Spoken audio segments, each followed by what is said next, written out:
हंत सिद्ध सूरी उपाध्याय साधु सर्व अर्थ के प्रकाशी मांगलिक उपकारी। तिनको स्वरूप जान रागते वही जो भक्ति काय को नमाई स्तुति को जारी है। धन्य धन्य तीन ते काज सब आज भय कर जोड़े बारे बारे वंदना हमारी है। मंगल कल्याण सुख है सो हम चाहते हैं। हो मेरी ऐसी दशा जैसी तुम धारी है। हो मेरी ऐसी दशा जैसी तुम धारी है। निश्चय और व्यवहार शास्त्रों के अर्थ समझने की पद्धति के अंतर्गत चर्चा चल रही थी। बहुत महत्वपूर्ण बात कल यहाँ कही गई। व्यवहार न्याय का प्रयोजन समझने का है। वस्तु कैसी है, वस्तु का स्वरूप कैसा है। विविध प्रकरण जो कहे हैं जिनागम में, उन प्रकरणों में जब कभी लगावटी मिलावटी बात होती है, जब कभी संयोगों के आधार पर कथन किया जाता है, जब दो वस्तुओं को मिलाकर कथन किया जाता है, उनके भावों को मिलाकर कथन किया जाता है, या उनके कारण कार्यादिक को एक दूसरे में मिला के कथन किया जाता है, तो वे सारे कथन व्यवहार न्याय के होते हैं। निश्चय न्याय उनका यथावत निरूपण करता है। हम ऐसा भी कह सकते हैं कि व्यवहार और निश्चय ये दोनों ही पद्धतियाँ, ये दोनों ही शैलियाँ निरूपण की शैली है। निरूपण मतलब बोलना, बताना, समझाना, व्यक्त करना, कथन करना। माने ये जो निश्चय और व्यवहार है, ये दोनों कथन पद्धतियाँ हैं, शैली है बोलने की। मिलाता कोई नहीं है और अलग अलग भी कोई नहीं करता। वस्तु स्वरूप में जो पदार्थ जैसे हैं वो पदार्थ वैसे ही हैं। फैक्ट जो है सो है, लेकिन जिसने उस फैक्ट में फैक्ट को देखा वो निश्चय नहीं। उस दृष्टि का नाम, उस दृष्टिकोण का नाम निश्चय नहीं। और जिसने उस फैक्ट को नहीं देखकर लगावटी मिलावटी बातें कही वो व्यवहार में पराश्रित कथन किया हो। दो संयोगों के आधार पर कथन, दूसरे के आधार पर कथन। समय सार गाथा में तो पराश्रितो व्यवहार है ऐसा कहकर के व्यवहार की व्याख्या की है। स्वाश्रितो निश्चय है, पराश्रितो व्यवहार है। स्वाश्रित कथन का नाम, स्वाश्रित माने बहुत मर्म है। स्वाश्रित माने आत्माश्रित नहीं होता। द्रव्य का स्वरूप, हाँ, जिस द्रव्य की चर्चा चल रही हो उसका कथन उसी द्रव्य के आधार पर करे, क्या वो स्वाश्रित कथन। आपकी चर्चा चल रही हो तो ये नहीं कहे कि इनके बेटे बहुत अच्छे हैं, तो वो आपकी मतलब वो उस आधार पर महिमा नहीं। किसी व्यक्ति की महिमा उसके पिताजी के आधार पर, उसके पुत्र के आधार पर करना, ये पराश्रित महिमा है। स्वाश्रित महिमा तो तुम खुद क्या हो ये बताओ। जहां पराश्रित होता है वहां घमंड होता है। 8 प्रकार के मदों में 2 मद इस प्रकार के कह दिए। मद माने घमंड। 8 प्रकार के वस्तुओं या संयोगों के आधार पर मान उत्पन्न होता है, ऐसा समंत भद्राचार्य ने लिखा है रत्नकरण श्रावकाचार्य में। ज्ञानम पूजा कुलम जाति बलम रिद्धि तपोवपु अष्टावाश्रित्य मान्यत्वम स्मय माहुर्गत स्मयाः। जिनका मान निकल गया है, ऐसे साक्षात जिनेंद्र देव ने ये 8 चीजें बताई है। ज्ञान, पूजा, कुल, जाति, बल, रिद्धि, तप और शरीर। इन 8 के आधार से मान खड़ा होता है। तो इसमें 2 चीज़ें आई, कुल और जाति। ये क्या है? ये कुल और जाति का जो मद है ना, ये पराश्रित है। वैसे तो सारे ही पराश्रित हैं, मान पराश्रित ही हैं जितने भी हैं, लेकिन कुल का मद और जाति का मद बोले परिवार में। कुल माने पिताजी, चाचा जी, दादाजी, ताऊ जी के लड़के, भाई साहब, वो कुल। और जाति में मेरे मामा, ननिहान वाले, है ना, माने पैटर्नल और मैटरनल चर्चा। जो मैटरनल जितनी अभिमान होगा वो सब कहलाएगा जाति मत, और जो पैटर्नल है वो सब कुल मत। तो कुल मत और जाति मत किसके? तो हमने कहा भैया तुम्हारे चाचा जी तो कलेक्टर हैं, लेकिन तुम क्या हो ये तो बताओ। क्या हम तो कुछ नहीं है।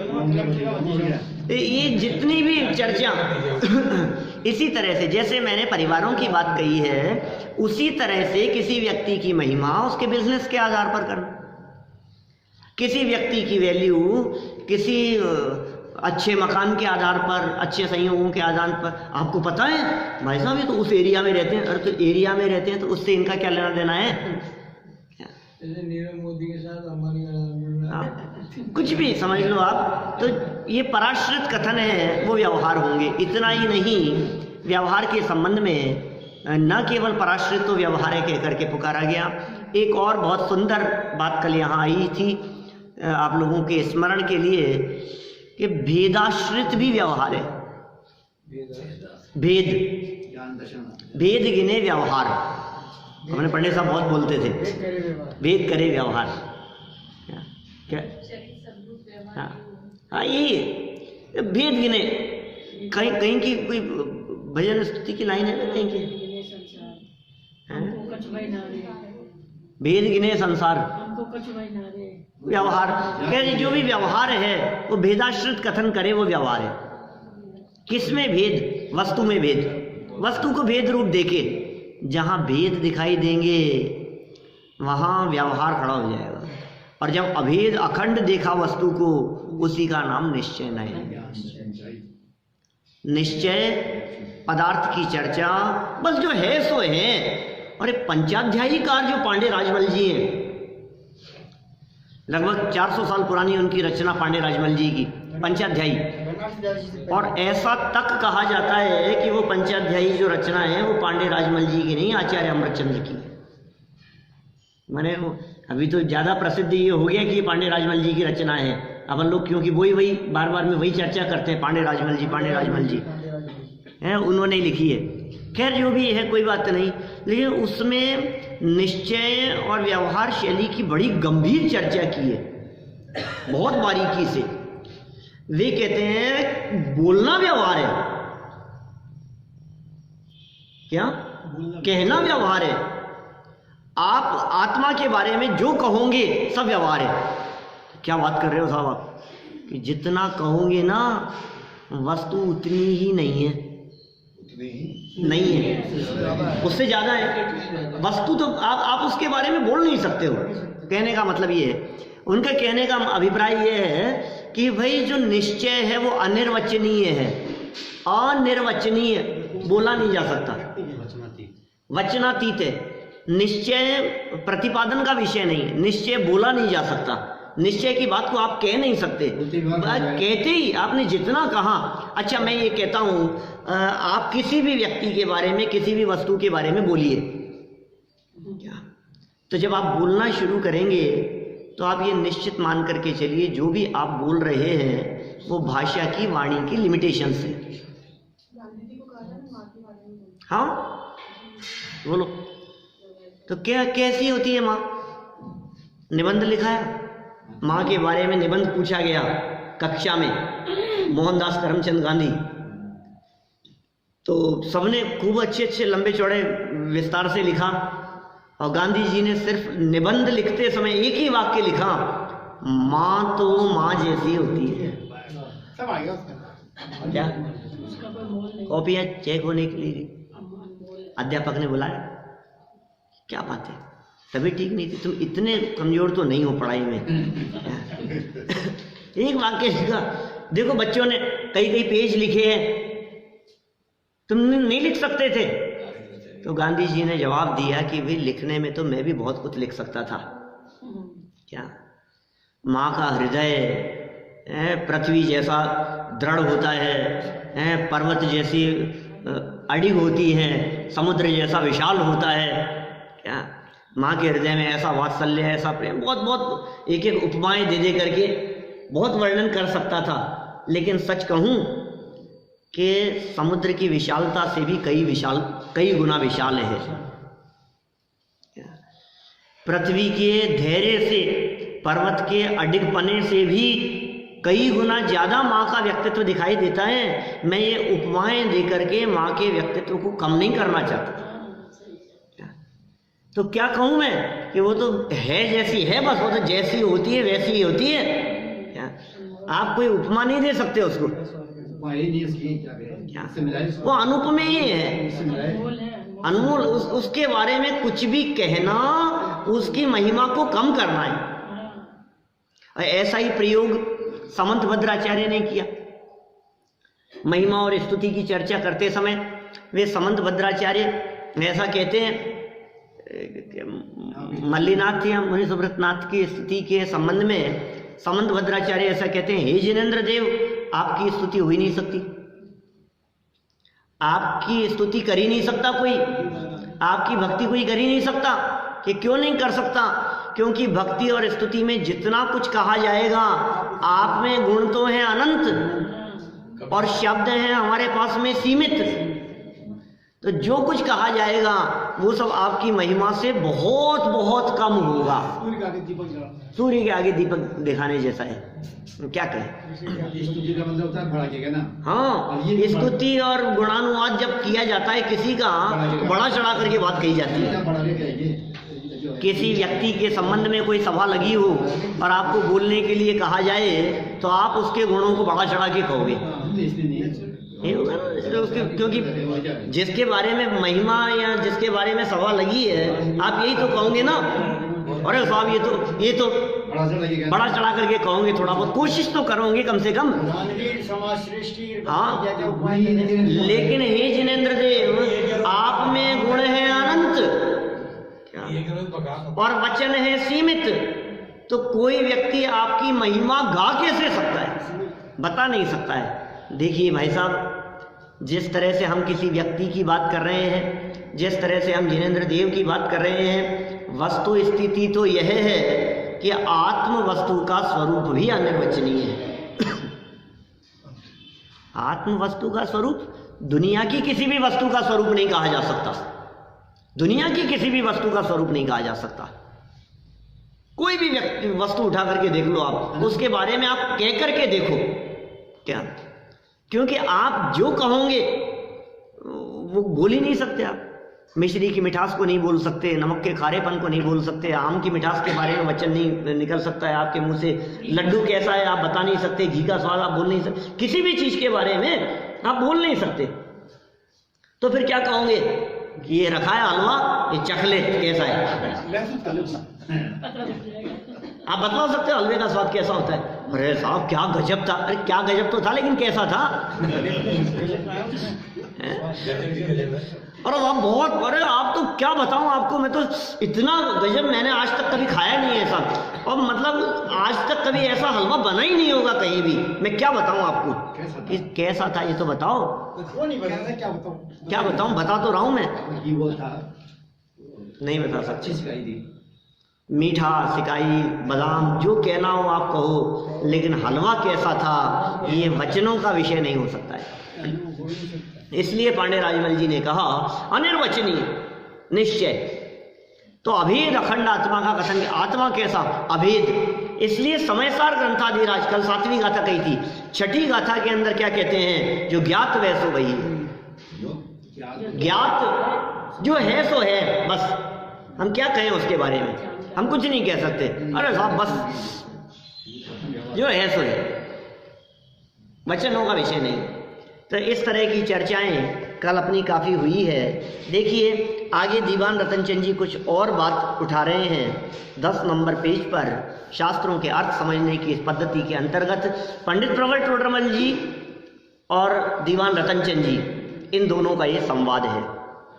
वास्तव में ये दोनों का संवाद नहीं है, ये तो पंडित टोडरमल जी के चलते हुए प्रवचन के बीच में उठाए गए प्रश्न हैं। पंडित जी गद्दी पर बैठ करके समझा रहे हैं और रतनचंद जी वहां से बीच में से प्रश्न कर रहे हैं। क्या प्रश्न किया? तो इसी प्रकार व्रतशील संयम आदि को व्यवहार से मोक्ष मार्ग कहा होगा। व्रतशील संयम आदि को मोक्ष मार्ग कहते हैं ना, क्या? तो व्यवहार से मोक्ष मार्ग कहा होगा इनको। पर द्रव्य का निमित्त मिटने की अपेक्षा से, देखो थोड़ी मार्मिक बातें हैं भाई, थोड़ा गंभीरता से सुनना समझना क्या कह रहे हैं। पर द्रव्य का निमित्त मिटने की अपेक्षा से व्रतशील संयम आदि को मोक्ष मार्ग कहा। क्या कहा? ये निमित्त मिटने की अपेक्षा, नीचे लिखा है पर की और का लक्ष्य छुड़ाने के लिए इनको मोक्ष मार्ग कहा है। सो इन्हीं को मोक्ष मार्ग नहीं मान लेना। बहुत खतरनाक बात कह दी है। इनको मोक्ष मार्ग कहा जाता है। किसी व्यक्ति ने व्रत ले लिए, किसी व्यक्ति ने संयम अंगीकार कर लिया, तो हम ये कहते हैं व्यवहार से कहेंगे इनको मोक्ष मार्ग। लेकिन आप व्रत को ही मोक्ष मार्ग मत मान लेना, ये मोक्ष मार्ग नहीं। कि क्या क्या फर्क हो गया? मेरे को तो अंतर ही समझ में नहीं आ रहा। आप जो दो बातें कह रहे हो, आप कह रहे हो कि इनको मोक्ष मार्ग कहा जाता है व्यवहार से, और फिर कह रहे हो इनको मोक्ष मार्ग मत मान लेना। समझ में नहीं आ रहा कहना क्या चाहते। बात तो एक ही लग रही है। किसी ने व्रत लिए व्यक्ति ने, आप कह रहे हो उसको मोक्ष मार्ग कहते हैं व्यवहार से, फिर कह रहे हो मान मत लेना। क्योंकि बहुत गजब बात कहना चाह रहे हैं, क्योंकि परद्रव्य का ग्रहण त्याग आत्मा के हो तो आत्मा परद्रव्य का कर्ता हर्ता हो जाए। आपने कहा कि हमने व्रत ले लिए, हमने इस चीज का त्याग कर दिया, तो वस्तु स्थिति यह है कि आत्मा न परवस्तु का ग्रहण कर सकता है न परवस्तु का त्याग कर सकता है। अभी नहीं समझ में आ रहा। ग्रहण त्याग कैसे नहीं हो सकता था? आत्मा के कैसे ग्रहण नहीं कर सकता? अरे भाई कैसे ग्रहण करे बताओ? एक वस्तु दूसरे वस्तु को ग्रहण कैसे करे? छूती नहीं। हर वस्तु अपने आप में परिपूर्ण है, परंतु कोई द्रव्य किसी द्रव्य के अधीन है नहीं। अतः आत्मा अपने राग आदि को त्याग कर वीतरागी होता है। निश्चय से वीतराग भाव ही मोक्ष मार्ग है। क्या किसको त्याग के मोक्ष मार्गी होता है? कि साहब घर त्याग करके, किस धोखे में हो आप? घर त्याग करके, हाँ, घर त्यागने का नाम मोक्ष मार्ग नहीं है, घर छोड़ने का नाम मोक्ष मार्ग नहीं है। तो क्या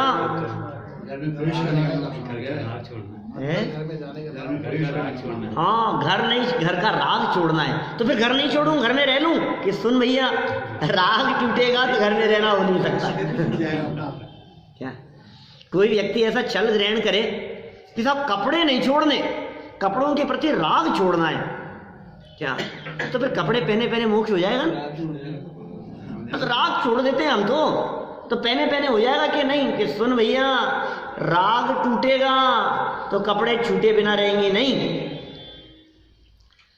कपड़ों के प्रति राग टूट जाए और कपड़े पहनने की क्रिया संपन्न हो जाए, ये संभव। ये जो बटन बंद होते हैं ना, ये क्या, ये बटनों का बंद करना, ये राग की क्रिया है। क्या ये राग भाव जब तक है तब तक ये वस्त्रादि परिग्रह आदि जोड़ने का, ग्रहण करने का भाव आता है। तो त्याग किसका करना है? पदार्थों का या पदार्थों के प्रति राग का? वस्तु का या वस्तु के प्रति मोह का? वस्तु का या वस्तु के प्रति अपनेपन का? वस्तु का तो त्याग ही है। अच्छा सुनो, आपकी बात बतलाता हूँ, आप अपने अपने जीवन में सोचो। आपने आलू का त्याग किया, आलू छोड़े, तो आलू छोड़े तो क्या किया आपने? जैसे मान लो उदाहरण के तौर पर ऐसा समझो, आप कुछ भी समझ सकते हैं अपन, मंदिर में आकर के मैंने भगवान के सामने आलू छोड़ दिए, तो पहले तो घर से आलू लाए होंगे हाथ में, फिर भगवान के सामने आके कैसे छोड़ोगे आप? छोड़ दिए मतलब क्या है? छोड़ दिए मतलब क्या है? पकड़े हैं उनको, मन का भाव है, मन का भाव छोड़ा, ये मत छोड़ना, यही तो छोड़ना है। क्या? किसी भी चीज का छोड़ना, किसी व्यक्ति ने शराब छोड़ दी, किसी व्यक्ति ने नॉनवेज छोड़ दिया, किसी व्यक्ति ने जमीकंद छोड़ दिया, किसी व्यक्ति ने रात्रि को पानी छोड़ दिया, तो रात्रि को पानी छोड़ दिया। अच्छा, जब छोड़ा नहीं था क्या आपने रात्रि को पानी, कि नहीं मैंने तो छोड़ा नहीं है, तो छोड़ा नहीं है तो क्या पानी पकड़े रहता है रात में? क्या करता है? पानी पीने का भाव रहता है। हाँ, पानी पीने का भाव, तो भाव छोड़ने को छोड़ना कहते हैं, वस्तु छोड़ने की बात नहीं है, वस्तु के प्रति राग छोड़ना। तो फिर व्रत ले लिया हमने साहब, हिंसा छोड़ दी, झूठ छोड़ दी, महाव्रत लिए ना हमने, महाव्रत लिए तो क्या क्या छोड़ा आपने? हिंसा, झूठ, चोरी, कुशील, परिग्रह, 5 पाप छोड़ दिए हमने, 5 पापों को पूरी तरह से त्याग कर दिया। कि क्या छोड़ा?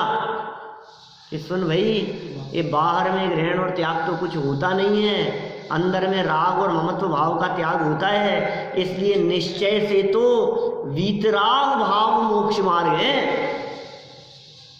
राग छोड़ने का मतलब वीतराग था, वीत राग, राग छोड़ा, तो राग छोड़ा तो क्या हो गए?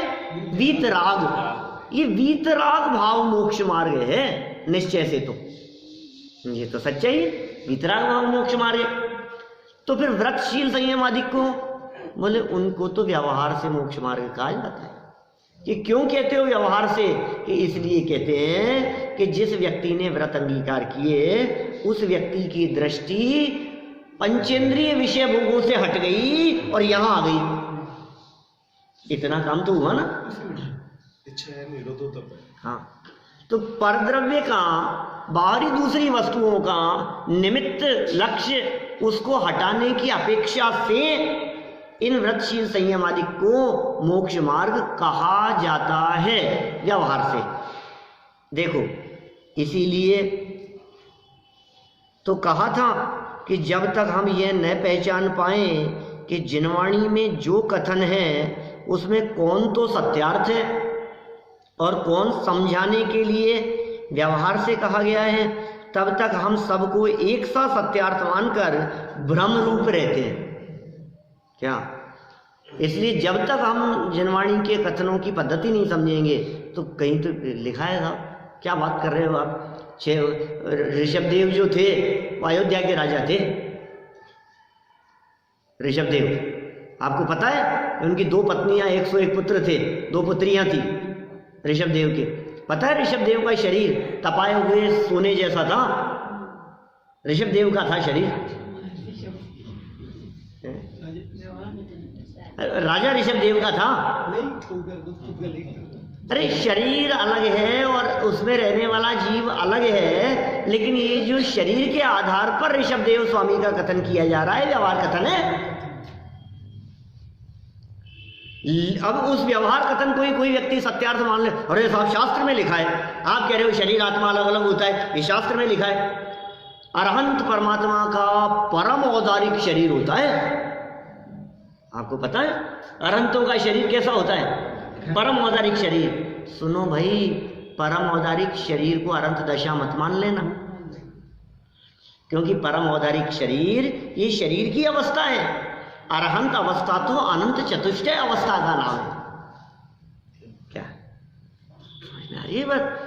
अनंत ज्ञान जहां प्रकट हो गया, अनंत दर्शन प्रकट हो गया, अनंत सुख, अनंत वीर्य जहां प्रकट हो गया, 4 घाती कर्मों का नाश होकर जब अनंत चतुष्टय अंदर में प्रकट हुआ तो उस दशा का नाम अरहंत दशा है। तो फिर अरहंतों के परम औदारिक शरीर, अरे व्यवहार से कहा जाता है। अब क्योंकि देखो, यदि आप अरहंतों के परम औदारिक शरीर मान रहे हो, अपने औदारिक शरीर कह रहे हो, तो आपको दौलत राम जी की छेड़ाला की उन लाइनों को बहुत अपने दिमाग में यहाँ अच्छे से लिखना चाहिए। देह जीव को एक गिने बहिरात्म तत्व मुदा है। क्या लिखा? अभी चल रही है वहां नशिया में, टीए की बैठक में। देह जीव को एक गिने, शरीर और आत्मा को एक गिने, वो क्या है? बहिरात्मा है, वो मिथ्या दृष्टि। और तत्व मुदा, मुदा मूढ़ है, मूर्ख है वो व्यक्ति। शरीर और आत्मा को एक ही गिनने वाला व्यक्ति वो मूढ़ है, मूर्ख है वो व्यक्ति, ऐसा कह रहे हैं दौलत राम जी। अब कौन कि साहब अनंत भगवान भी तो परम औदारिक शरीर वाले हैं, तो उनको मूर्ख? अरे उनको नहीं कह रहे, तुम दोनों को मिला करके देख रहे हो तो तुम्हारी दृष्टि में मूर्खता है। समझ में आ रही है बात? कितना स्पष्ट है भाई। इसलिए कह रहे हैं जिनवाणी में कथन तो बहुत प्रकार के होंगे, शास्त्रों में चर्चाएं तो बहुत प्रकार की होगी। उन सारी चर्चाओं में जो शास्त्रों में कही है, वचन कोई किसी प्रकार से होगा, कोई किसी प्रकार से होगा, उनके अभिप्राय को नहीं समझा तो अनर्थ करेगा। सारे झगड़े इस बात से हैं भाई साहब। क्या पाल जी, जितने धर्मात्माओं में झगड़े देखते हैं लोक में, वो सारे के सारे झगड़े का कारण यदि कोई है तो वो क्या है? समझ की। एकांत किसे कहते हैं आप जानते हैं? एकांत किसका नाम है? एक ही तरह से सोचना। एक ही तरह से सोचना।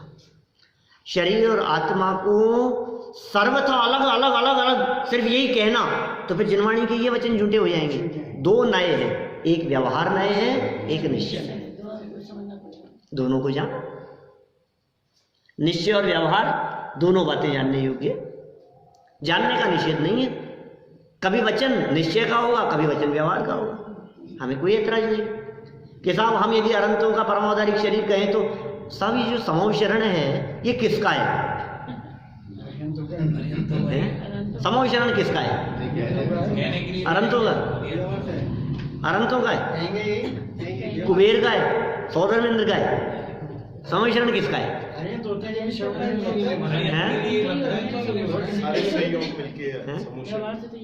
नहीं तो किसका है? अनंतों का है क्या? नहीं है उनका वैसे। निश्चय से देखो भाई, क्या है तो उन्हीं के लिए। मैं शास्त्र में दिखा दूं तब तो मानूंगे कि अनंतों का है तो उन्हीं के लिए, लेकिन है नहीं उनका। लिखा है, कोई ऐतराज नहीं। तो फिर क्या करना? अब एक तरफ तो लिखा है अनंतों का समूह शरण है, दूसरी तरफ लिखा अरहंत भगवान के तो शरीर भी नहीं है। शरीर में रहते हुए भी शरीर से भिन्न है, वो अनंत दशा जहां देह अपनी नहीं। अब जब शरीर ही अपना नहीं है और तुम कह रहे हो समूह शरण अपना है, समूह शरण उनका है, ये बात कैसे कही जा सकती है? जहां देह अपनी नहीं, समूह शरण तहां कैसे अपना हो सकता है? शास्त्र में लिखा है, अब क्या करना है? मानना कि नहीं मानना उसको? लिखा है, उसे हम भी मानते हैं। तो सच मानते हो कि झूठ मानते हो? कि सच मानते हैं? कि क्या सच मानते हो? कि व्यवहार में ऐसे कहा गया सच है। क्रियाओं में धर्म नहीं है, अभिप्राय में धर्म है। व्यवहार में कहा गया सच है, क्रिया अलग है, अभिप्राय अलग है, परिणाम अलग है। गहराई से समझो बातों को, क्या कहना चाहते हैं। देखो क्या कह रहे हैं।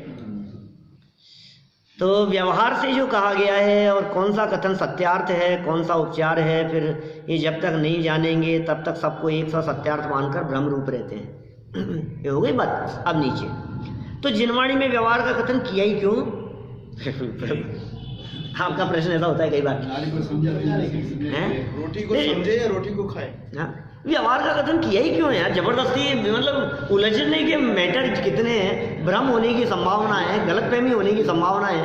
आखिर अनंतों का परम औदारिक शरीर आपने कह दिया तो हमारी जान को तो आफत हो गई, कंफ्यूजन बहुत हो गया। आप यदि नहीं कहते हैं तो बस एक ही धारा पर चलते हैं हम कि शरीर और आत्मा अलग अलग है, बस सीधी सी बात है।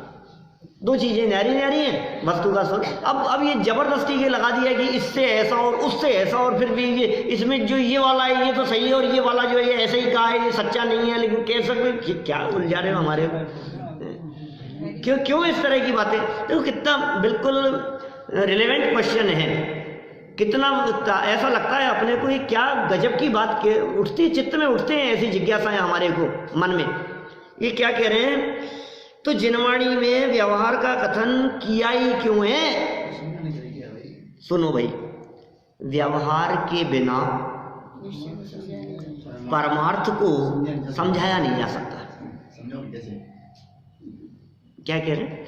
व्यवहार के बिना परमार्थ को समझाया नहीं जा सकता। अतः असत्यार्थ होने पर भी जिनवाणी में व्यवहार का कथन आता है। प्रश्न उठाया फिर, व्यवहार के बिना निश्चय का उपदेश कैसे नहीं हो सकता? आपने तो कह दिया व्यवहार के बिना काम नहीं चलेगा। क्यों नहीं चलेगा?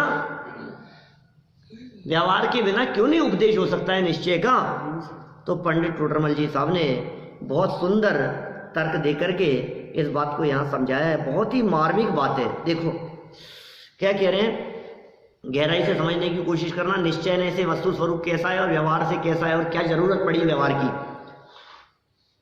निश्चय से तो आत्मा पर द्रव्यों से भिन्न, निश्चय नय से तो आत्मा पर द्रव्यों से भिन्न, स्वभाव से अभिन्न स्वयं सिद्ध वस्तु है।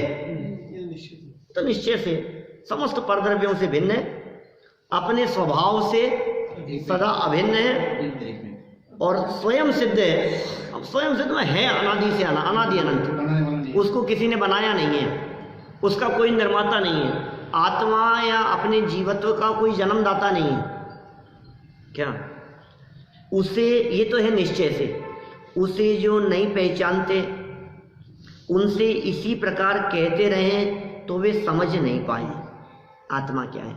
मैं इसको कई बार ऐसे छोटे से प्रसंग रूप में कहता हूँ, शायद पहले आप लोगों के बीच में कहा होगा। प्रतिवर्ष जब ये बातें मैं पढ़ाता हूँ वहाँ विद्यालय में, शास्त्री वाले विद्यार्थियों को जब नए चक्र पढ़ाते हैं, तो यही प्रसंग आते ही मैं एक बात जरूर कहता हूँ। कोई व्यक्ति जयपुर के किसी कोने में कि कहीं बाहर यदि ये चर्चा करे, क्या चर्चा करे, यार सुखी कैसे हुआ जा सकता है, और कोई समझदार व्यक्ति उसे ये बात कहे कि सुखी होने के लिए तो भाई साहब अपने आत्मा को जाने बिना सुखी नहीं हो सकता, किसी ने ये बात कही, तो यार मुझे आत्मा जानना है। क्या कहेंगे बोलो? आत्मा जानना है हमारे को। आत्मा क्या होता है? आत्मा ये जानना है।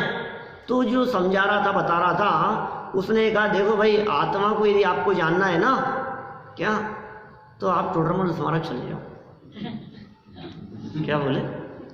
बोले आत्मा के बारे में तो आपको वहाँ आत्मा की चर्चाएं करने वाले लोग वहाँ मिलेंगे आपको। अच्छा देखो भाई, मुझे तो आत्मा को जानना है।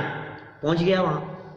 अब पहुँचा तो वहाँ सब नए चक्र पढ़ने वाले विद्यार्थी इधर उधर घूम रहे थे। किसी से पूछा कि भाई मेरे को आत्मा को जानना है, कोई है, कोई अच्छे विद्वान मिले? अरे हम बता देंगे ना, बोलो आपको क्या प्रश्न है, आपको क्या जानना है? कि नहीं मैं कुछ भी नहीं समझता आत्मा के बारे में, आत्मा होता क्या है। कभी कभी डरावनी आत्मा की बातें जरूर हमने सुनी, हम जानते नहीं आत्मा होता क्या है। आत्मा के बारे में हमारे को जानना है। तो वो जो लड़का था सामने, शास्त्री जो था, जो पढ़ रहा था अभी सेकेंड ईयर फाइनल में, उसने क्या कहा, क्या रविंद्र भैया, उसने कहा कि आपको निश्चय से आत्मा जानना है या व्यवहार से जानना है? क्या बोला? निश्चय से जानना है कि व्यवहार से जानना है? बोले यार मैं तो समझता नहीं हूँ निश्चय व्यवहार क्या होता है, मैं तो समझता नहीं हूँ निश्चय व्यवहार क्या होता है, कैसे जानना चाहिए? तो ये निश्चय व्यवहार क्या है? तो लड़के आप निश्चय व्यवहार नहीं समझते। निश्चय माने सत्यार्थ, निश्चय ने मतलब सच्ची बात, खरी बात, और व्यवहार नहीं का मतलब लगावटी मिलावटी बात, इधर उधर से बात करना, वो व्यवहार नहीं से। अब समझे निश्चय व्यवहार क्या है? क्या समझ गया? तो बोलो निश्चय से समझाऊं कि व्यवहार से? कि क्या बेवकूफ जैसी बात करते हो? हम क्यों समझेंगे व्यवहार से? सच्ची बताओ हमारे को। तो मैं आत्मा समझने के लिए आया हूँ, मुझे तो क्या बताओ? सच्ची बात बताओ मेरे को, आत्मा कैसा है? तो फिर उसने समझाना शुरू किया, निश्चय से तो आत्मा पर द्रव्य से भिन्न, स्वभाव से अभिन्न, स्वयं सिद्ध वस्तु है। तेरे समझ में आया? समझ में तो नहीं आया क्या? तो वापस समझाऊं? कि हाँ वापस समझाओ, लेकिन समझाना निश्चय की बात, कि निश्चय से तो आत्मा पर द्रव्य से भिन्न, स्वभाव से अभिन्न स्वयं सिद्ध वस्तु है। लाइन दिख रही है आपको? निश्चय नय से तो आत्मा परद्रव्य से भिन्न स्वभाव से अभिन्न स्वयं सिद्ध वस्तु है। अब वो व्यक्ति कह रहा है कि यार 3 बार समझा दिया, मेरे को समझ में नहीं आ रहा, ढंग से समझाओ इसको। तो उसने फिर एक बार और समझाने की कोशिश करी, फिर यही वाक्य बोला। तो टोडरमल जी साहब ये कह रहे हैं जो उसे नहीं पहचानते उनसे इसी प्रकार कहते रहे। क्या क्या लिखा है लाइन देखो, उसे जो नहीं पहचानते, जो इनका भाव नहीं समझ पा रहा है, उसे उसी प्रकार कहते रहे। ऐसा ही कहते रहे। नहीं समझ में आया, एक बार और कहता हूं। आत्मा का स्वरूप समझना है ना, निश्चय से तो आत्मा परद्रव्य से भिन्न स्वभाव से अभिन्न स्वयं सिद्ध वस्तु है। अब समझ में आया? यार कुछ और समझाओ ना। तो कहते हैं वो समझ नहीं पाएंगे ऐसा समझाते रहोगे तो। अतः उन्हें समझाने हेतु व्यवहार से शरीर आदिक परद्रव्यों की सापेक्षता द्वारा नर नारकादि रूप जीव के विशेष किए। अरे ये सब आत्मा ही, हम सब आत्मा ही तो हैं, आत्मा कोई डरावनी। देखो ऐसे समझाएगा तब समझ में आएगी कुछ बात कि सुनो भाई, आत्मा कोई डरावनी नहीं है। आत्मा का अर्थ जगत में लोग भूत प्रेत समझते हैं, लेकिन आत्मा का अर्थ भूत प्रेत नहीं होता है। हम लोग सब आत्मा हैं। ये जितने दिख रहे हैं, ये चींटियां हैं, मक्खी मच्छर है, बाहर देखो गाय भैंस दिखाई दे रही है, ये कबूतर उड़ रहे हैं, ये सब आत्मा ही है। तो मनुष्य तिर्यंच आदि क्या किए, इनकी सापेक्षता द्वारा उसे समझाया, विशेष की। देखो, तथा मनुष्य जीव, नारकी जीव आदि रूप से जीव की पहचान कराई। पड़ेगा, कैसे समझेगा व्यक्ति? नहीं तो इसी प्रकार ये तो एक पॉइंट हो गया पहला, शरीर आदि की सापेक्षता द्वारा समझाया। इसी प्रकार अभेद वस्तु में भेद उत्पन्न करके समझाया। जैसे जीव के ज्ञानादि गुण पर्याय रूप भेद करके स्पष्ट किया कि जाने सो जीव, देखे सो जीव। ध्यान पड़ेगा। तो ये जाने सो जीव व्यवहार है, भेद करके बता रहा है। आत्मा में ज्ञान है, आत्मा में दर्शन है, तो क्या होगा? तो उसे कुछ समझ में आएगी बात। इसका मतलब यदि व्यवहार नय का सहारा न लिया जाए तो समझाना मुश्किल है। लेकिन सबका शब्द अलग अलग होता है। नहीं, डे फर्स्ट कोई व्यक्ति कैसे समझेगा उस चीज को? इशारे में कुछ समझ में आ जाता है, किसी को बहुत कुछ कह दो तो। देखो, हाँ बात सही है। इसलिए जिसको जितना समझाने की पात्रता दिख रही है, जिसमें समझने की योग्यता दिख रही है, उसको उतने लेवल तक तो समझाना ही पड़ेगा। कोई व्यक्ति की पात्रता ज्यादा दिख रही है तो हमने उसको शरीर आदि से नहीं समझाया, डायरेक्ट जानने वाला देखने वाला समझा दिया। लेकिन जानने वाला देखने वाला कहना भी तो अभेद आत्मा में भेद करके बताया जा रहा है, भी व्यवहार ही है ना। देखो, बहुत सुंदर एग्जाम्पल दिया समय सार 8वीं गाथा। कल 7वीं बता दी थी, आज थोड़ी देर पहले 6ठी बता दी थी, अब 8वीं। क्या कह रहे हैं? जिस प्रकार म्लेच्छ को म्लेच्छ भाषा के बिना समझाया नहीं जा सकता, उसी प्रकार व्यवहारी जनों को व्यवहार बिना निश्चय का ज्ञान नहीं कराया जा सकता है। ज्ञान तो निश्चय का कराना है, लेकिन जिसको जैसी भाषा हो उसको उस भाषा में समझाया जाता है। क्या छोटा बच्चा हो तो उस बच्चे को ये कहा हमने कि जा अम्मा को बुला ला, जा दादी को बुला ला। उसके दादाजी ने क्या कहा बच्चे को? जा दादी को बुला ला। तो दादी को बुला ला तो वो बच्चे की भाषा में बोला है, दादाजी ने अपनी दादी की बात नहीं कही है। बच्चे की दादी की बात क्या? एक 30 वर्ष के युवक ने 3 साल के बच्चे से कहा कि जा मम्मी को बुला ला। तो मम्मी को बुलाने का मतलब बच्चे की भाषा में बोला है वो व्यक्ति। क्या? वो बच्चे की भाषा में। तो ज्ञानी जन भी व्यवहारी जनों को व्यवहार की भाषा में बोलते हैं, उनको उनकी भाषा में बोल करके समझाया जाता है। अब देखो क्या कह रहे हैं आगे, ये बहुत जरूरी है। ये व्यवहार बिना निश्चय का ज्ञान नहीं कराया जा सकता है। दीवान रतन चंद जी क्या कह रहे हैं? तो हमें कैसा मानना चाहिए ये बताओ, तो हमें कैसा मानना चाहिए? बहुत सुंदर बात कह रहे हैं। जहां निश्चय नहीं की मुख्यता से कथन हो, उसे तो सत्यार्थ ऐसे ही है ऐसा जानना, और जहाँ व्यवहार नहीं की मुख्यता से कथन हो उसे ऐसे है नहीं, निमित्त आदि की अपेक्षा उपचार किया है, ऐसा जान। कथन मिलेंगे शास्त्रों में, दोनों प्रकार के कथन मिलेंगे। अब समझदार व्यक्ति क्या करेगा, समझदार आदमी क्या करेगा बताओ? अभिप्राय को समझ करके बात करेगा। किस अभिप्राय से बात कही जा रही है? कथन दो तरह के होंगे, कोई निश्चय से किया गया कथन होगा, व्यवहार से किया कथन होगा। जब निश्चय से किया गया कथन होगा तो उसे तो सत्यार्थ ऐसे ही है ऐसा मानना। जब व्यवहार से कथन किया हो तो ऐसा समझ लेना ऐसा है नहीं, उपचार से कहा है, बस ऐसा समझना। फिर दीवान रतन चंद जी, व्यवहार ने पर को उपदेश देने में ही कार्यकारी है या अपना भी प्रयोजन साधता है कि भाई ये तो बातें आपने समझने समझाने की कर दी, व्यवहारी को व्यवहार की भाषा में समझाओ, जैसे उनको समझाने के लिए, उसको समझाने के लिए आपको व्यवहार का प्रयोग करना ही पड़ेगा, लेकिन हमें नहीं समझाना किसी को भी, खुद को समझना क्या? अब क्या करें बोलो? अब तो कोई झगड़ा नहीं है ना, अब तो व्यवहार के चौकड़ी मार दो, क्रॉस मार लगा दो उसके। अब नहीं व्यवहार से कोई लेना देना है। प्रश्न है कितना सुंदर कि व्यवहार ने परोपदेश, दूसरे को उपदेश में ही कार्यकारी है या अपना भी कोई प्रयोजन साधता है? व्यवहार ने से अपना क्या प्रयोजन सदेगा? उपदेश की बात तो पंडिताई की है, पंडितों के लिए रहने दो, क्या हमारे को क्या लेना देना है इन बातों से? देखो बहुत सुंदर बात कही है, यहीं तक पढ़ेंगे अभी अपन। आप भी समझा रहे क्या है?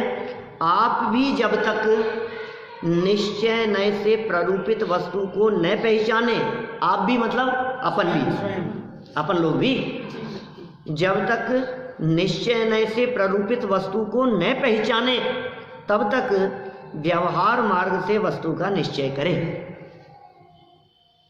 जब तक आप आत्मा में लीन नहीं हो जाओ, जब तक आपको आत्मा रूप भाषित ना होने लगे, तब तक व्यवहार मार्ग से, भेदों की अपेक्षा से, लक्षणों की अपेक्षा से, गुण धर्म शक्तियों की अपेक्षा से, स्वभावों की अपेक्षा से, आत्मा के असंख्यात प्रदेशों की अपेक्षा से, उनके गुणों की अपेक्षा से, कौन कौन सी शक्तियाँ उनमें, उन अपेक्षाओं से, आत्मा अमूर्तिक है या मूर्तिक है, शरीर वाला है, शरीर वाले से भिन्न है, गुणस्थानों की अपेक्षा, अमागुण स्थानों की अपेक्षा, जीव समाज की अपेक्षा, पर्याप्तियाँ कितनी हैं, प्राण कितने होते हैं, उपयोग है, कितना अनगिनती बातें हैं, 5 भाव कौन कौन से हैं, 4 भाव कौन कौन है, इनसे सब वस्तु के स्वरूप को समझने के लिए, निर्णय करने के लिए है सारी बातें।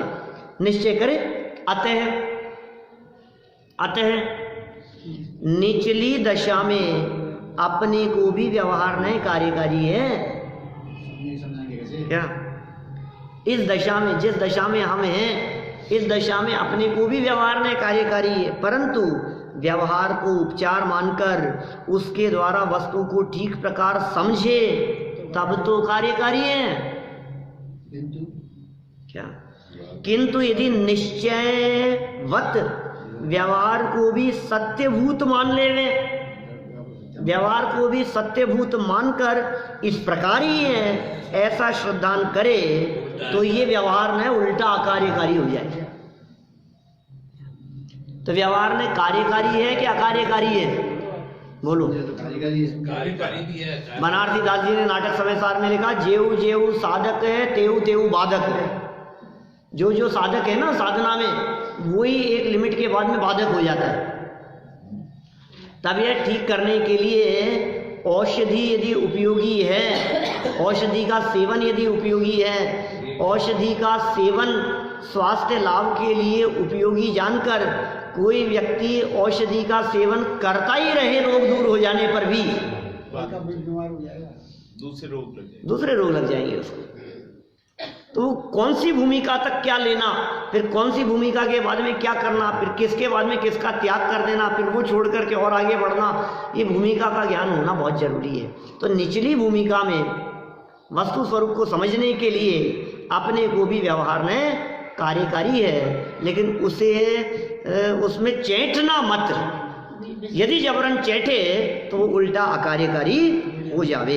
इसी प्रकार ट्रैक चेंज कर रहे हैं अब यहाँ से। इसी प्रकार चारों अनुयोगों के कथन को ठीक प्रकार से न समझने के कारण, जैसे निश्चय व्यवहार को नहीं समझा ना, ऐसे अनुयोगों को ठीक प्रकार से न समझने के कारण वस्तु के सत्य स्वरूप को नहीं समझ पाते हैं। अतः चारों अनुयोगों के व्याख्यान का विधान अच्छी तरह समझना चाहिए।